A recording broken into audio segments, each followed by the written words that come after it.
this is Komal here, and today we will discuss account, and the topic will be accounting equation. So, what does accounting equation means? Let's understand the definition of the accounting equation. So, definition states that an accounting equation is a mathematical expression which shows that the assets of a business are equal to the total of its liabilities and capital. So, according to definition, we conclude that assets जब भी किसी business की assets जो हैं वो liabilities और capital के equal होती हैं तो वो अकाउंटिंग इक्वेशन कहलाई जाती है. Now what is the meaning of assets, liabilities and capital? ये तीन चीज हैं क्या? So first of all let discuss और understand the meaning of these three terms. So what is capital? Capital means anything brought by the owner into the business in cash or in kind. That means कुछ भी अगर honour अपने business में लगा रहा है, whether it is in cash form और in kind form, that was the capital. Let's take an example. Suppose I want to set up a manufacturing unit. मैं एक प्रोडक्शन यूनिट सेटअप करना चाहती हूँ, किसी चीज़ का प्रोडक्शन करूँगी. तो मैं बिजनेस स्टार्ट करने के लिए प्रोडक्शन का, सपोज मेरे पास 10 लाख रुपीज़ की अमाउंट है, ठीक है. उस 10 लाख रुपीज़ से मैं अपना प्रोडक्शन स्टार्ट कर रही हूँ, बिजनेस स्टार्ट कर रही हूँ. तो उस 10 लाख रुपीज़ को मैं उस प्रोडक्शन यूनिट के में लगाऊंगी या उस बिजनेस को स्टार्ट करने में लगा रही हूँ, जिससे मेरी बिजनेस रेडी होगा, रेडी टू जनरेट इनकम होगा. तो जो ये 10 लाख रुपीज़ की जो अमाउंट है वो मेरी कैपिटल होगी, ठीक है. क्योंकि इस अमाउंट से या तो मैं कुछ लैंड खरीद सकती हूँ, ठीक है, जहाँ मैं अपना बिजनेस सेटअप करूँगी, कुछ भी परचेज कर रही हूँ. तो ये 10 लाख की जो मैंने अमाउंट बिजनेस में लगाई है कैश के फॉर्म में, वो मेरी हो जाती है कैपिटल. सपोज मेरे पास कोई लैंड है, उसी पे मैं अभी अपना प्रोडक्शन यूनिट सेटअप करना चाह रही हूँ, तो वो एक लैंड जो मैंने बिजनेस को दिया है तो इन काइंड की फॉर्म में हो जाएगा. वो क्या हो जाएगा? कैश इन काइंड, क्योंकि मैंने एक जमीन दे दी, वो भी मेरी तरीके से कैपिटल हो गई. So the amount which is bought by the owner into the business to start its business is it's called an capital. Okay, now what is the liabilities? It refers to the amount which the firm owes to the outsider. ये वो amount होती है जो firm को जो है किसी outsider को देनी है. सपोज मेरे पास 10 लाख रुपीज़ थे ओनली, बट मुझे बिजनेस स्टार्ट करने के लिए प्रोडक्शन यूनिट का 20 लाख रुपीज़ की ज़रूरत है, ठीक है. तो मेरे पास 10 लाख तो है, मुझे 10 लाख रुपीज़ और लेने हैं. तो वो 10 लाख रुपीज़ मैं मे बी बैंक से लोन ले सकती हूँ, ठीक है. और अगर मैं बैंक से लोन नहीं लेना चाह रही तो मैंने किसी अपने फ्रेंड से या किसी अपने नॉन पर्सन से अगर मैंने पैसे ले लिए तो I am oblige to pay that amount to that person in the future. तो वो मेरी लाइबिलिटीज है. अगर मैंने किसी सेकंड पर्सन से, मैंने किसी अपने फ्रेंड से वो 10 लाख रुपीज़ उधार ले लिए, क्रेडिट पे ले लिए, तो वो मेरी लाइबिलिटी हो जाएगी और वो मेरे क्या कहलाएंगे? क्रेडिटर्स. तो इसके जो एग्जाम्पल्स होते हैं लाइबिलिटी के, वो गए बैंक लोन, यानी कि मैंने बैंक से लोन ले लिया, मैंने क्रेडिटर्स से उधार ले लिया. तो that amount which I have to pay in the future to that person. So ये मेरी लाइबिलिटी है कि मुझे ये अमाउंट फ्यूचर में पे करनी है. तो जब हम किसी सेकंड पर्सन से कुछ पैसे उधार लेते हैं तो वो हमारे क्या हो जाती है? लाइबिलिटीज हो जाती हैं. Now what is the meaning of asset? Asset are those things or properties owned by business from which it generating income. Asset जो है वो प्रॉपर्टी या वो चीज़ें जो बिजनेस के पास है और उससे बिजनेस जो है इनकम जनरेट कर रहा है, तो वो चीज़ हमारी हो जाती है असेट. अगर मैंने प्रोडक्शन यूनिट या मैन्युफैक्चरिंग यूनिट सेटअप करी है तो ऑब्वियसली मुझे सबसे पहले जो नीड होगी वो होगी मशीन की, जो मेरे प्रोडक्शन को, मुझे जिस भी चीज़ का मैं प्रोडक्शन कर रही हूँ उस प्रोडक्शन को मुझे बना के देगी, उस प्रोडक्ट को मुझे बना के देगी. तो मशीन मेरी क्या हो जाएगी? वो मेरी असेट हो जाएगी. ये एग्जांपल हो गया मशीन असेट का, ठीक है. क्योंकि इस मशीन से मेरा प्रोडक्ट जो है मैन्युफैक्चर होगा, जिससे मेरी इनकम जो है जनरेट होगी. So anything which is brought by the owner into the business through which he is generating income is called an asset. Like machine, suppose कुछ लैंड खरीद लिया ऑनर ने, उस पर वो अलग दूसरी सेटअप करना चाह रहा है यूनिट को, या कुछ गोडाउन बना ले, तो वो लैंड भी जो हो गया वो असेट हो गया, क्योंकि उस लैंड से भी उसकी एक तरीके से डायरेक्टली और इनडायरेक्टली इनकम जनरेट होगी. ऑनर ने फर्नीचर लिया, एक ऑफिस सेटअप किया जहाँ उससे लोगों से वो कांटेक्ट कर सके, मीटिंग कर सके, तो वहाँ के लिए उसने जो फर्नीचर लिया तो वो भी क्या हो गया? वो असेट हो गई. Okay, so these are the meaning of these three terms. Capital means which is brought by the owner into the business in cash और इन काइंड, यानी कि जिस अमाउंट से ऑनर अपना बिजनेस स्टार्ट कर रहा है वो कैपिटल हो जाती है. लाइबिलिटीज, अगर हमारे पास कुछ फंड्स की, रुपीज़ की कमी हो जाती है और हम किसी से क्रेडिट पे उधार लेते हैं तो वो हमारी लाइबिलिटी हो जाती है, because we have to pay that amount in the future. asset that properties or anything which helps in generating income to the owner, वो हमारी asset हो जाती है. So accounting equation को समझने से पहले एक और चीज हम समझते हैं, that is the balance sheet. So what is balance sheet? This is also a new term for all of you. Okay, let's understand this. Balance sheet, first of all we have to understand that this is a statement, this is not an account, this is a statement which we have to prepare at the end of an accounting period to see that the assets of the firm are able to pay the liabilities of the firm or not. Balance sheet जो है वो year and में बनाई जाती है, ठीक है. इसमें देखा जाता है कि एंड में हमारी जो जितनी भी लाइबिलिटीज हैं जो कि हमें पे करनी है वो इक्वल है असेट्स के या नहीं. असेट्स जो हमारे पास हैं, यानी कि हमारे पास जिनसे हमारी इनकम जनरेट हो रही है या जो हमारी खुद की परचेजिंग है, जो असेट्स हैं, और लाइबिलिटीज जो हमें पे करनी है. तो जैसे असेट का एग्जांपल मैंने पहले भी बोला था, सपोज मैंने बिजनेस स्टार्ट किया कैपिटल से, मैंने कैपिटल लगा दी उसमें 5 लाख रुपीज की, ठीक है. मशीन खरीद ली मैंने 2 लाख रुपीज की, एंड मैंने लैंड खरीद लिया 3 लाख रुपीज का. मुझे एक और लैंड की जरूरत थी, मैंने 3 लाख रुपीज का कोई लैंड ले लिया. अब सपोज मेरे मुझे जो है क्रेडिटर्स, मतलब मुझे और पैसे चाहिए, ठीक है. तो मैंने क्या करा, क्रेडिटर से उधार ले लिए. तो वो मैंने किसी सेकंड पर्सन से, नॉन पर्सन से 1 लाख रुपीज मुझे नीड थी, तो मैंने किसी नॉन पर्सन से कैश ले लिया. तो वो मेरे क्रेडिटर्स हो गए 1 लाख रुपीज के. अब मेरे को फर्नीचर चाहिए, फर्नीचर मेरी असेट हो गई, तो 1 लाख रुपीज का मैंने फर्नीचर खरीद लिया. अगर मैं at the end of accounting period देखूं तो देखूंगी मेरी लायबिलिटी साइड का टोटल है 6 लाख, असेट साइड का टोटल भी हो गया 6 lakh. So here you will notice that at the end of an accounting period the assets of my firm are equal to the liabilities of the firm. That means कि assets इतनी है मेरे पास कि मैं अपनी liabilities को fulfill कर सकती हूँ. अगर इसी बैलेंस शीट को मैं अकाउंटिंग मैथमेटिकल एक्सप्रेशन में एक्सप्रेस करूं तो वो मेरा अकाउंटिंग इक्वेशन कहलाएगा. अगर मैं इसे मैथमेटिकल एक्सप्रेशन में लिखूं तो वो यहाँ पे बैलेंस शीट में जो शो हुआ है वो यही तो हुआ है, assets is equals to liabilities plus capital. That my asset side is equal to the liability plus capital. That means capital और creditor की equal है मेरी asset side. तो अगर बैलेंस शीट को ही मैं मैथमेटिकल एक्सप्रेशन में लिखूं तो वो मेरा क्या बन जाता है, वो मेरा बन जाता है accounting equation. Okay, so what does accounting equation? Accounting equation is mathematical expression which shows that the assets of a business are equal to the total of its liabilities. Okay, now it is based on the dual aspect concept of accounting. What does this line stands for? इस line का मतलब है कि जो भी accounting equation है वो dual aspect concept पे base करती है. dual aspect concept क्या हो गया कि हर transaction का जो है वो 2 effects होंगे. suppose मैंने मशीन परचेज करी है, ठीक है, तो मेरी असेट इंक्रीज हो गई क्योंकि मेरे पास मशीन आ गई, बट मैंने उसे कैश में परचेज किया तो मेरे पास से कैश भी तो कम होगा. तो हर ट्रांजैक्शन के जो है 2 इफेक्ट्स होने चाहिए. अगर मैं किसी से पैसे ले लूँ, सपोज मैंने बैंक से लोन लिया, तो मेरी लायबिलिटीज बढ़ गई क्योंकि ये मुझे पे करना है, तो मेरी लायबिलिटीज इंक्रीज हो गई, प्लस मेरे पास पैसे भी आ गए तो मेरा कैश भी इंक्रीज हो गया.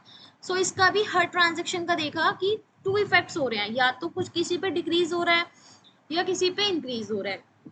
So it is based on the dual aspect concept of accounting. That means जितनी भी हमारी ट्रांजेक्शन हो रही हैं वो डुअल एस्पेक्ट कॉन्सेप्ट पे बेस्ड होनी चाहिए. हर ट्रांजेक्शन के 2 इफेक्ट्स होने चाहिए. अगर ट्रांजेक्शन की 2 इफेक्ट नहीं हो रहे, that means the transaction is not based on accounting equation. So assets क्या हो गए? Economic resources owned by a business, जो भी रिसोर्सेज हैं बिजनेस के पास जिनसे वो इनकम जनरेट कर रहे हैं.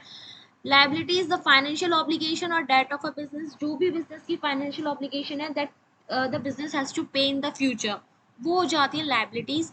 And what is capital? Owners claim on the asset of a business, कि ऑनर का कभी भी वो क्लेम कर सकता है अपने बिजनेस की असेट्स पे, वो कैपिटल हो जाती है. Now there are some basic rules to prepare the accounting equation. Let's understand this. Every transaction has at least 2 effect, ये हम समझ चुके हैं. डुअल एस्पेक्ट कॉन्सेप्ट पे यही बेस्ड है कि हर ट्रांजेक्शन के जो है वो 2 इफेक्ट्स होने चाहिए.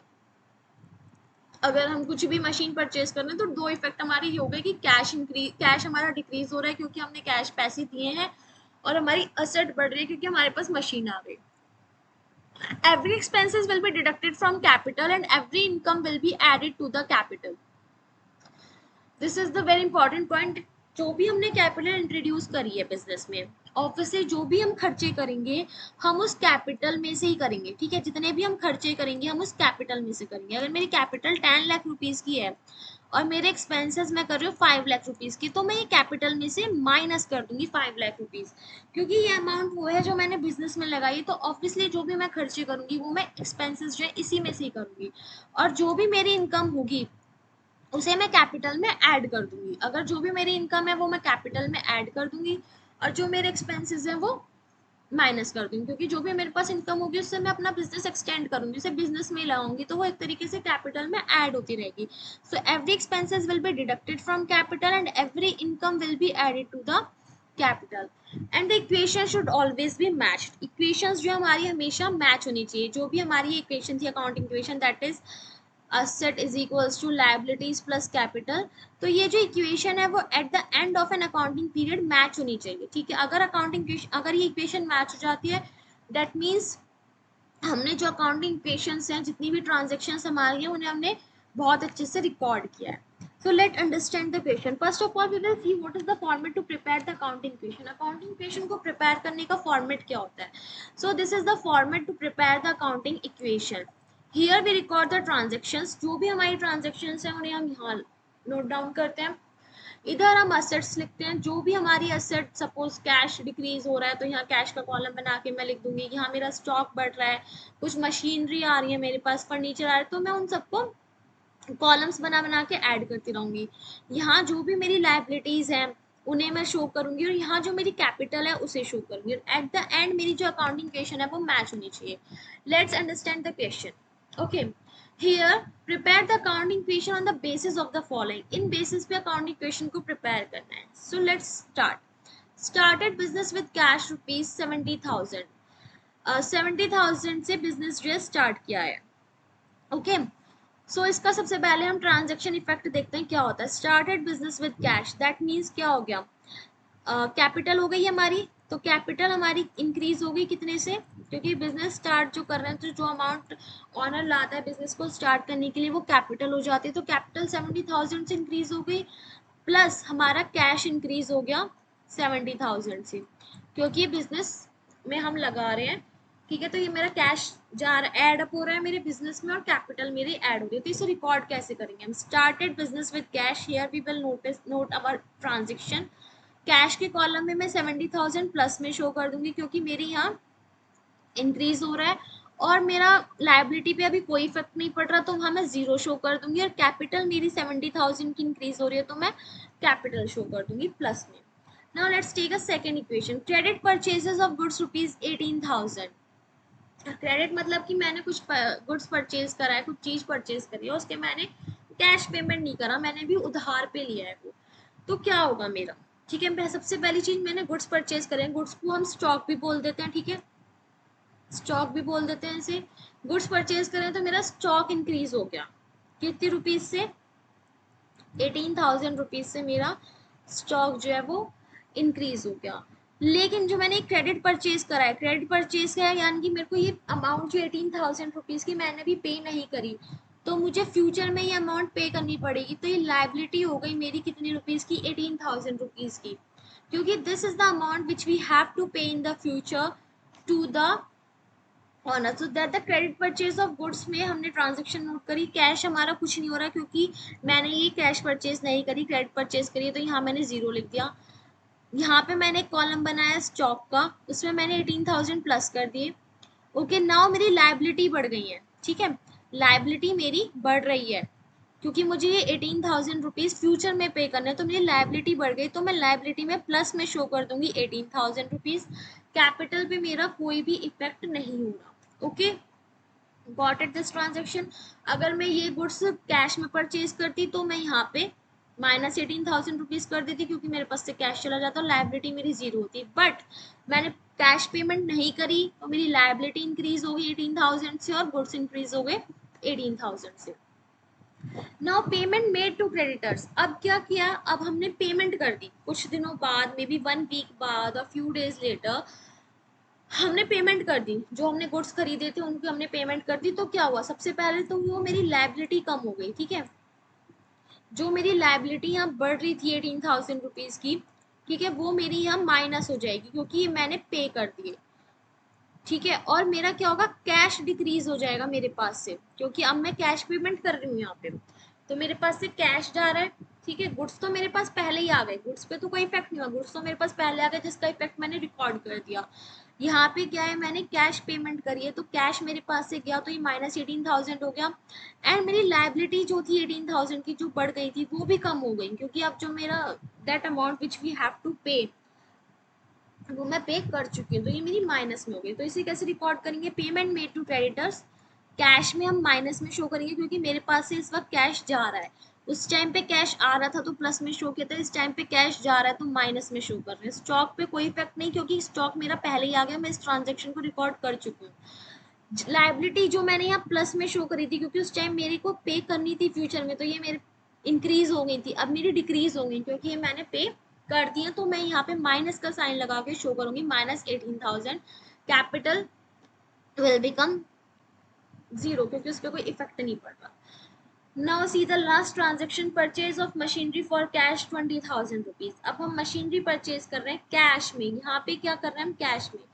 तो सबसे पहले हम देखेंगे क्या हुआ, हमारी मशीनरी बढ़ गई, असेट में मैं मशीनरी का कॉलम बनाऊंगी 20,000 रुपीज का, क्योंकि मेरी असेट बढ़ गई। पर मैंने कैश परचेज करी है तो उसकी पेमेंट करने में मेरे पास से कैश गया होगा, तो कैश मेरा हो गया माइनस में 20,000। सो purchase of machinery for cash minus हो गए 20,000 रुपीज, क्योंकि मैंने ये अमाउंट पे करी है कैश में, तो मेरे पास से पैसे जाएंगे, तो 20,000 रुपीज। स्टॉक पे कोई इफेक्ट नहीं, मशीनरी का कॉलम बनाया एसेट साइड में, उसमें प्लस कर दिया 20,000 क्योंकि मेरे पास मशीन आ गई। जहां जहां ट्रांजेक्शन का इफेक्ट नहीं हो रहा वहां हम जीरो शो करते रहेंगे, ठीक है। और जहां ट्रांजेक्शन का इफेक्ट हो रहा है, अगर वो प्लस हो रही इंक्रीज हो रही है तो प्लस शो कर देंगे, डिक्रीज हो रही है तो माइनस। लाइबिलिटी इस बार मेरी कुछ नहीं क्योंकि मैंने कैश पेमेंट कर दी, क्योंकि मेरे अब मैंने पेमेंट कर दी तो मुझे फ्यूचर में कोई पेमेंट नहीं करनी। कैपिटल पे भी कोई इफेक्ट नहीं है।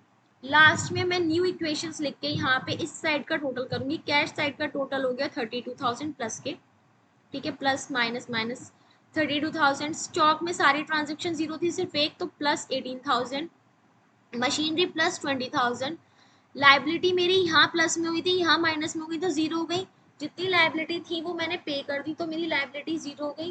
कैपिटल मेरी 70,000। तो आप देखोगे जो भी असेट साइड का टोटल है that is 32,000 plus 18,000 plus 20,000 is equal to the liability total of liability and capital, that is 70,000। that means मेरी जो अकाउंटिंग इक्वेशन है वो मैच कर गई है, मेरी अकाउंटिंग इक्वेशन मैच करके गई। इसका मतलब क्या है, मैंने each and every transaction has recorded properly, her transaction को जो है प्रॉपर तरीके से रिकॉर्ड किया। अगर ये मैच नहीं होता दैट मीन्स असेट साइड का जो इसका जो टोटल है वो इसके इक्वल नहीं होता, तो इसका मतलब मेरी ट्रांजेक्शन प्रॉपर तरीके से रिकॉर्ड नहीं हुई है या कुछ मिस्टेक है, ठीक है।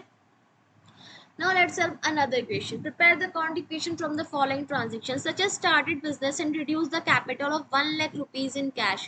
सचिन ने बिजनेस स्टार्ट किया है और 1 लाख रुपीज की कैपिटल उसने कैश में इंट्रोड्यूस करी है। तो इसका पहले हम इफेक्ट देखते हैं, डुअल इफेक्ट क्या हो गया, कैपिटल इंक्रीज हो जाएगी प्लस 1 लाख रुपीज से और कैश बढ़ जाएगा, ठीक है। तो यहाँ कैसे रिकॉर्ड करूंगी मैं इसे, मैं लिखूंगी यहाँ पे started business with cash. Asset में मैं कैश का कॉलम बनाऊंगी 1 लाख रुपीज, ठीक है। लाइबिलिटी पे कोई इफेक्ट नहीं है मेरी, मैं जीरो लिख दूंगी यहाँ पे, और कैपिटल मेरी हो गई 1 lakh rupees. Got it.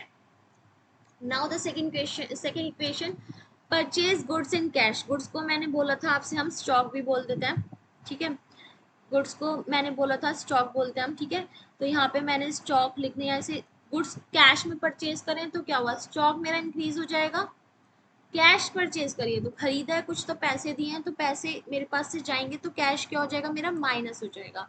Record कैसे करूंगी इसे, यहाँ पे मैं लिखूंगी परचेज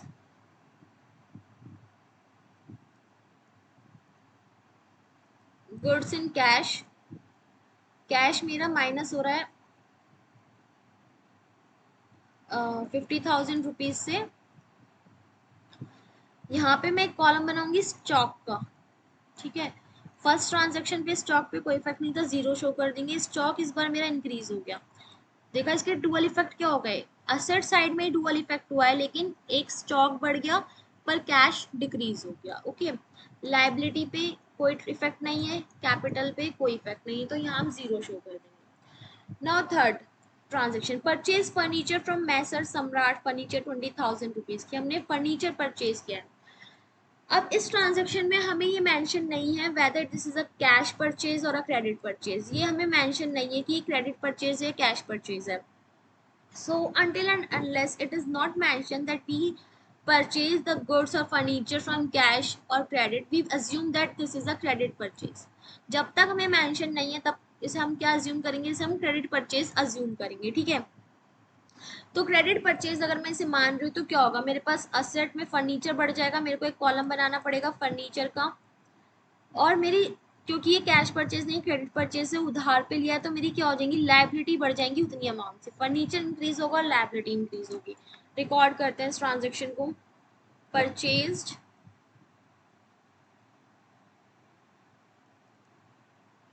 कैश पे कोई इफेक्ट नहीं क्योंकि मैंने कैश में खरीदा ही नहीं है, स्टॉक पे भी कोई नहीं है, असेट साइड में मैं कॉलम बनाऊंगी जो कि होगा फर्नीचर का। फर्स्ट टू ट्रांजेक्शन में फर्नीचर का कोई भी इफेक्ट नहीं था, इस ट्रांजेक्शन में है तो कितनी की 20,000 रुपीज का मेरे पास फर्नीचर आ रहा है, और मेरी जो लाइबिलिटीज है वो भी इंक्रीज हो रही है कितने रुपीज से, 20,000 रुपीज से, क्योंकि मैंने ये अमाउंट पे करनी है फ्यूचर में, तो मेरी लाइबिलिटीज क्या हो रही है, ये इंक्रीज हो रही है। Okay, now fourth transaction, sold goods costing 25,000 rupees in cash. अब मैंने गुड्स जो है वो कैश में सोल्ड किए, 25,000 रुपीज के गुड्स हैं जो मैंने कैश में सोल्ड आउट किए हैं, तो इससे क्या होगा, मेरा कैश मेरे पास आएगा क्योंकि मैंने कैश सेल करी है 25,000 रुपीज की, तो मेरे पास सेल करी है तो मेरे को कैश मिला होगा, कैश सेल करी है तो 25,000 रुपीज मेरे कैश में पड़ जाएंगे। और जो मेरा स्टॉक है, ठीक है, मैंने गुड्स मैंने बोला स्टॉक भी होते हैं, स्टॉक मेरा कम हो जाएगा कितने रुपीज से, 25,000 रुपीज से, तो इसे मैं यहाँ पे शो कर दूंगी, सोल्ड गुड्स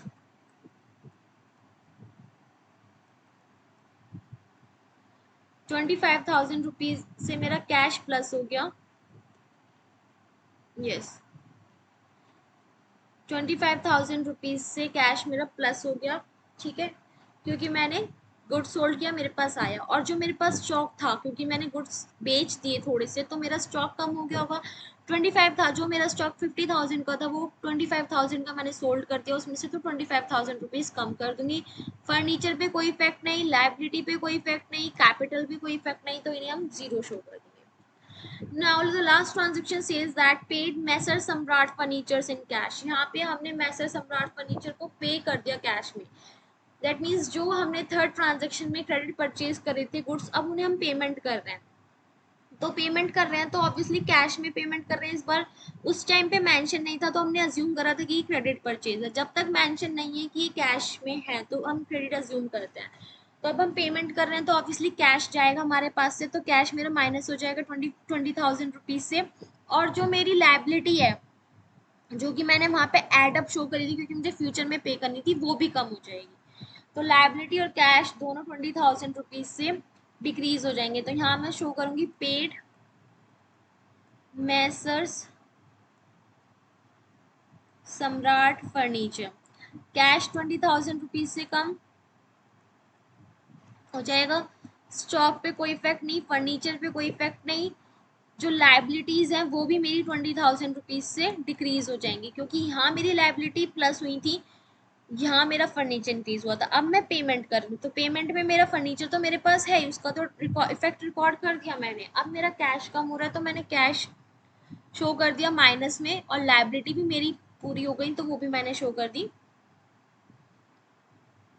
माइनस में। अब मैं न्यू इक्वेशन लिख के टोटल करूंगी इन साइड्स का, तो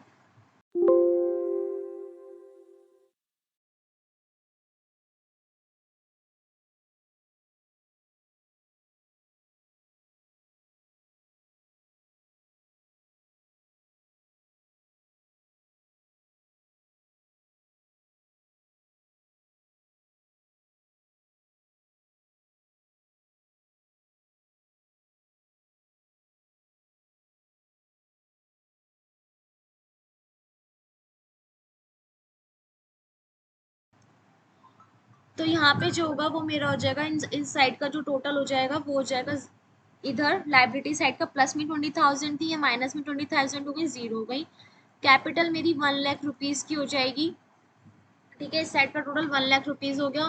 फर्नीचर में कोई ट्रांजेक्शन नहीं थी, सिर्फ एक 20,000 का एडअप था। स्टॉक मेरा 50,000 प्लस माइनस का 25,000, तो प्लस का 25,000 हो गया। यहाँ मेरी कैश में ट्रांजेक्शन में प्लस 1,00,000 हुए, गुड्स कैश में परचेज किया तो माइनस 50,000, तो इस साइड का जो टोटल आया वो मेरा आया 55,000। ओके, अब मैं दोनों साइड इनका टोटल करूंगी, यानी total of this asset plus the total of liabilities and capital. So मेरी असेट जो कैश स्टॉक फर्नीचर का जो टोटल हो रहा है वो 1,00,000 रुपीज हो रहा है, और यहाँ पे भी जो लाइबिलिटी एंड कैपिटल का जो टोटल हो रहा है वो 1,00,000 रुपीज हो रहा है। दैट मीन्स मेरी अकाउंटिंग इक्वेशन जो है वो मैच कर गई। तो हमने जो भी ट्रांजेक्शन्स रिकॉर्ड करी हैं वो बहुत प्रॉपरली तरीके से रिकॉर्ड करी हैं, क्योंकि asset is equals to liabilities and capital. Asset जो है लाइबिलिटीज और कैपिटल के इक्वल हो गई, तो हमारी हर ट्रांजेक्शन को हमने जो है प्रॉपर तरीके से रिकॉर्ड किया है। So this is the way to prepare the accounting equation. बहुत बेसिक है, बस हमें हर ट्रांजेक्शन को प्रॉपरली देखना है कि दो इफेक्ट क्या पड़ रहे हैं। जहाँ डिक्रीज हो रहा है वहाँ माइनस शो कर देना है, जहाँ इंक्रीज शो हो रहा है वहाँ प्लस शो कर देना है। एट दी एंड हमें अकाउंट्स का इक्वेशंस का टोटल करना है। ओके, उसके बाद देखना है कि असेट साइड का टोटल लाइबिलिटी के और कैपिटल के टोटल के इक्वल है या नहीं। अगर इक्वल है दैट मीन्स हमारी अकाउंटिंग इक्वेशन मैच हो गई, हमारी अकाउंटिंग इक्वेशन सही है, हमने ट्रांजेक्शन्स को प्रॉपर तरीके से रिकॉर्ड किया हुआ है।